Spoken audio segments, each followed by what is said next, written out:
Every morning in the small Arizona town of Red Willow felt exactly the same. The sun rose slow over the highway, trucks hummed past the diner, and Lily Mae tied her apron before the first pot of coffee finished brewing. She liked routine.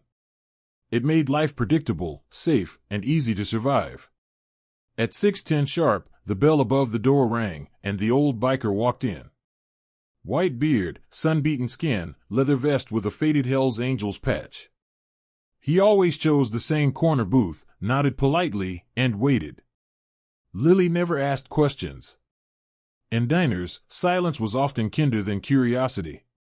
He ordered black coffee, 2 eggs, dry toast. Nothing more. No stories, no complaints. Sometimes he smiled, sometimes he stared out the window like he was watching ghosts pass by. Lily assumed he was retired, lonely, and harmless. In Red Willow, assumptions kept life simple. Other customers whispered about him. Some said he was dangerous once. Others said he was just a relic of a louder past. Lily ignored them all. To her, he was just a regular who said thank you and folded his napkin neatly when he left. That morning felt different before anything actually happened. The air felt heavier, quieter. When the diner door swung open again, it wasn't gentle. 4 men stepped inside, broad-shouldered, alert, eyes scanning every table. Behind them came 2 men in sharp suits, briefcases in hand. Conversation died instantly. Forks froze midair. The bodyguards spread out, surrounding the old biker's booth like walls closing in. One suited man spoke softly, respectfully. "Mr. Kingsley, we need a word." Lily stood behind the counter, heart racing, realizing the man she'd served for years was never just a regular at all. The old biker didn't flinch when the men surrounded him. He slowly wiped his hands, folded his napkin, and looked up with calm eyes. "I told you not to bring an audience," he said quietly.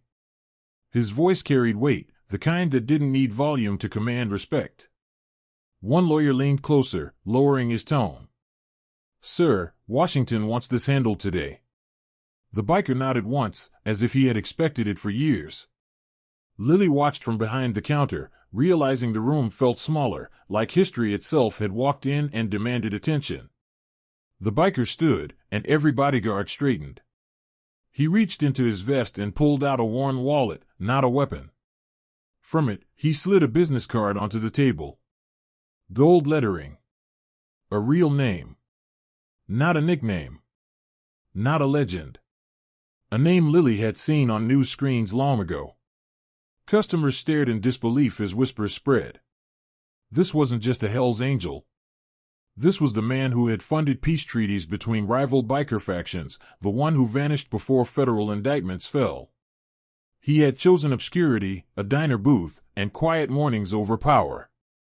As the men prepared to escort him out, the biker paused beside Lily. "You never asked who I was," he said gently. "That mattered more than you know."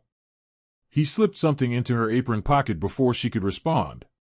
Outside, black SUVs waited, engines running.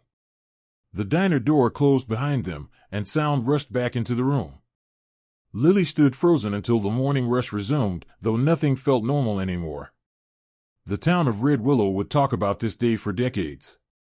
Later, during her break, Lily unfolded what he had given her. It was a handwritten note and a legal document. A fully funded scholarship trust in her name. The note read, "You treated me like a man, not a myth.